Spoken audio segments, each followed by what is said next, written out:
Hello friends, Tanya here for Trinity Stamps, and today we're going to play with some gourds and we're going to put them on a grid.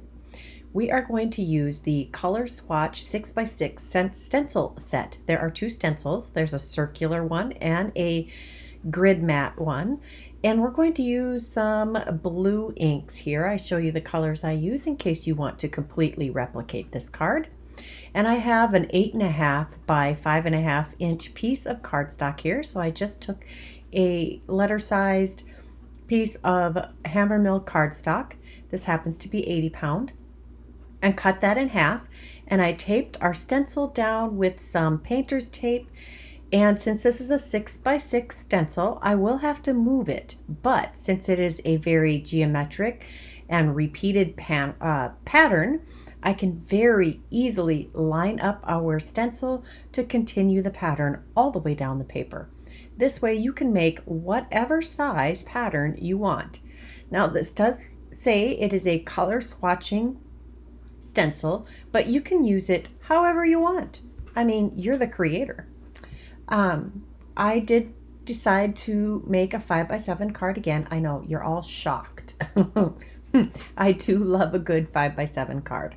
And any product that can easily be used to create a 5x7 card is going to land on my list of favorites. I do think I want to make a card with the color swatch in the circle also. Next, I took some of my Daniel Smith watercolors that are metallic, and I chose an antique gold and an antique bronze, and I spattered this over our our stenciled piece because I wanted to add a little bit of grunge to the card. Next, we're going to pull out my ever favorite modern embossed edged A7 stack and die cut a piece from that. And we're going to use the beautiful Gourds stamp set. I have all of these gourds laid out on my MISTI to fit on a quarter panel of cardstock. This is more hammer mill. I am trying to show you the Copic colors that I end up using, but that's kind of a fail. I'm so sorry. I'm going to zoom in here and give you a close-up of all of the coloring I'm doing. And I just grabbed a bunch of yellows and oranges and greens, even some yellow greens and blue greens, to color in our various gourds. And squash, pumpkin, they all fall in the same category. I love squash, love it. I have been known to go to a farmer's market and come home with 6 or 7 different squash because A, I love how they look, and B, I love how they taste, and there are so many beautiful and delicious varieties out here. The one I'm coloring right now, to me, would be like a pie pumpkin, which is sweeter and richer than the field pumpkins that you get for jack-o'-lantern creating. The one that I colored first looks like a pat-a-pan pumpkin to me, and the one that I haven't colored yet in this grouping looks like a butternut squash. There's acorn squash, spaghetti squash, kabocha, delicata, carnival. There are so many different kinds of squash out there, and they all have a slightly different flavor. Some have a drier, more dense quality, and others are lighter and fluffier and lighter colored. And if you ever have the chance to get a Hubbard squash, I highly recommend it. They're big and kind of ugly looking. They're a bluey, silvery color with knobbies on them, but they have a cinnamon undertone to them. They are just delicious. They're a little hard to come by though. As you can see, I am coloring this one a cream color, and these are done with the E30s. I do a lot of mixing of these colors, and I just reached and grabbed for different colors I thought would look good. I do try to use 3 colors per squash to get lots of shading. And these are really small images. They are really easy to color. This last one, oh, it's not a last one. I tried different methods of adding the knobbies on these different squash, and sometimes I tried to add the color after I colored the body, and sometimes I tried to color them before. Just go with it because there's so much variety in the coloring and the evenness of the patterns on these squash and pumpkins. You really can't go wrong. No matter how you do it, these will look fantastic. I cannot believe how easy these are. And it actually didn't take me that long to color these, maybe 15 to 20 minutes maybe. I sped this up way fast. This is 4 times normal speed. I don't think I cut any of it out. This is supposed to have been representing kind of a Hubbard squash, but they kind of have a hook neck too, I believe. They're a big squash.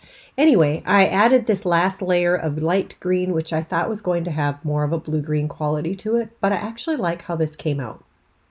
It looks more like the colors of an acorn squash. And we are going to color this one like a delicata or a carnival squash. And they have a creamy yellow background with streaks of greens and yellows and golds, oranges, and lots of little knobbies. They're so sweet, and delicata, that really describes the flavor. It has a delicate flavor. The skin is very thin, so you can slice them and grill them and eat them just as they are. I bet you didn't think you were getting a squash tutorial on this video. I really love squash, and I passed that on to my granddaughter. She ate so many orange vegetables as a infant that her nose actually turned a little bit orange tinged from all of the keratin in the food she ate. That kid was eating lemons and Tabasco sauce as a child, as a little. Here we are stamping over our colored images again, and I do stamp 2 or 3 times to get the most bold and crisp image over the top of that coloring. I really like this method of getting some definition to your colored projects. We have coordinating dies for every single squash and for the sentiment in this stamp set. Speaking of which, we're going to use this pale peachy yellow color. It's a very retired Stampin' Up! Cardstock. I just happened to pull it out of my bin, my scraps, my rainbow of scraps, and I am going to stamp it with Versamark ink. Actually, I think this is Juicy embossing ink, several times to get a nice layer. I think I need to re-ink my ink pad. And then I'm using some I think that's called Penny, Old Penny, or just Penny embossing powder. It's a very deep, bronzy, metallic, coppery, deep. It's a deep metallic color. I really like how it stands out against the cardstock here. Now I'm going to add a layer of heavyweight cardstock that I die cut with the same dies for each of the squash and for the sentiment. I love that sentiment has a coordinating die and that it cuts it out so beautifully. I don't need a wide shadow behind it, but I do like to have it die cut.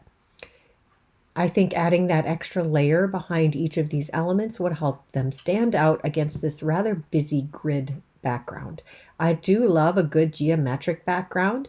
It is very versatile. And if you had images small enough, you could add them to each of those squares. Now my squash weren't quite small enough for that, but they do look fantastic against that panel of blue to light teal stenciling and that spattering. It just, I can't tell you how much I love the spatter. We've got all of these lined up, and the way they have them lined up on the stamp sheet is pretty awesome. And I didn't change that much. I just switched, I think, a couple of them around just to add a little more balance. And I'm going to adhere these down. The grid lines really make this easy. I'm going to start out by aligning my sentiment in the bottom third of the card, letting the grid lines help me keep it straight. And then we're going to take the squash that are going to be in the center all the way up and line those centered on that grid line also. Next, I'm going to adhere down the squash on the corners of the card. Again, this is a 5x7 card. I took a 5x7 white cardstock base and adhered the grid panel to that first. And I had put some scrap cardstock behind that also. I had only used 80-pound cardstock, and I wanted something with a little extra weight and a little extra height on our card base. We've got all of our little squash adhered, and now I want to add something to the inside. I just cannot do a card without finishing the inside. It's like it's only half done if we don't do the inside. I'm just going to use the same painter's tape that I used to adhere the stencil to the front panel, and I need one more piece. That's my big roll of painter's tape, and we'll secure that last edge. I thought I'd be able to just use the ink that was left on our ink blender. And have you seen the new ink blenders from the Blending Buddies from Trinity Stamps? I really love these. I like ink blending tools, but I prefer my sponges most of the time. But a good brand new ink blending brush, oh, it's heaven. I love these. And I actually like how they rest in your hand. My hand doesn't get tired from all of the ink blending. I do a lot of ink blending. I really enjoy ink blending, and these are not even making it off of my desk anymore. I am a messy crafter, so you saw me looking at my fingertips to make sure I didn't have any ink on them so that I wouldn't transfer them onto this very crisp, clean and simple inside of the card. Now that wasn't completely centered, but that's okay. We're going to pull out a stamp set called Beautiful Breeze from last year. It coordinates, by the way, with the Shimmering Winds foil plate, which is awesome. And we're going to use the Autumn Greetings from that stamp set, and we're going to stamp it with some Distress Oxide ink in Crackling Campfire to carry through the orange feel from the squash. Now, this did not stamp as crisply as I might have liked, but that has to do with the ink quality, not the stamp. There are a bunch of new embellishments this month. This one is the Buttercup Vase, and it is some rhinestones in 4 different sizes with a very iridescent quality and some wider facets than some of our other embellishments. I am going to do 3 groupings of 3 here with 3 different sizes of gems in each of those groupings, trying to just add some flow through this pattern.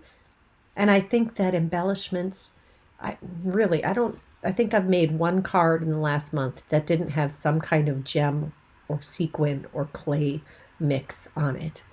They are everywhere in my craft room, and why wouldn't I just use them? They do add so much to the card.